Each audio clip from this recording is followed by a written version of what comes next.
Moshe Taragin from Gush Etzion with this week's Mizrachi Dvar Torah, Behar-Bechukotai, and of course we're in the middle of Chodesh Iyar, which has been converted from a month of sadness and tragedy, the loss of Rabbi Akiva's Talmidim, and of course the Crusades in 1096, 11th, 12th century, into Chodesh Ziv, a month of light and a month of Geula on the horizon of Jewish history.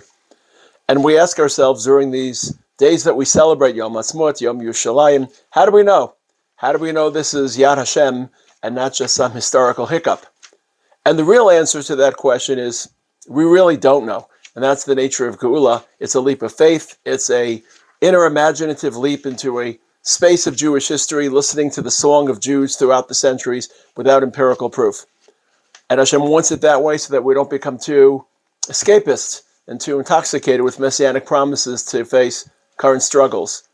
But there are certain indications, and one of them comes from a very strange source, from Mark Twain. How in the world would Mark Twain help us prove that this is redemptive? See, Mark Twain visited what was then Palestine in 1867 and was shocked and horrified by what he saw. And I'll read from his diary's entry. "We traverse some miles of desolate country whose soil is rich enough, but is given over wholly to weeds. A silent, mournful expanse." I'm excerpting. "A silent, mournful expanse not even imagination can grace with the pomp of life in action. It's desolate. We never saw a human being on the whole route. The further we went, the hotter the sun got, the more rocky and bare the landscape became. There was hardly a tree or a shrub anywhere. Palestine," he writes, "sits in sackcloth and ashes. Over it broods the spell of a curse that has withered its fields and fettered its energies. So Mark Twain detected the desolation and the barrenness of this land, and he saw it as a curse. He didn't read Parshas Bechukotai, and he certainly didn't read Rashi and the Ramban.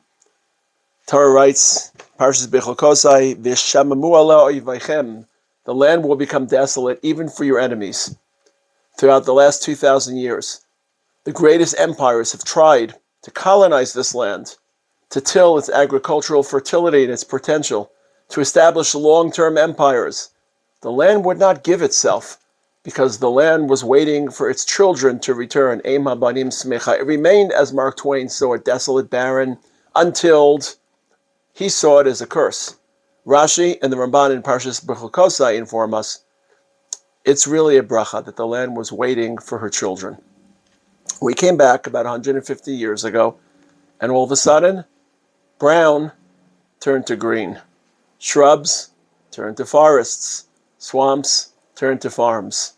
And not only are we turning and converting our country, but we are helping others, those who are not so full of hate that they don't want to accept our help, helping them with agro-technology, water maintenance, and we're fulfilling the promise given to Avram Vahei Bracha.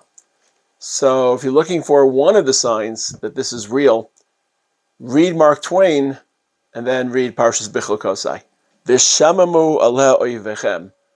Our motherland refused to deliver her energies and her fertility and her blooming to anyone other than her own children. And now that her children have returned, Eim habanim smecha.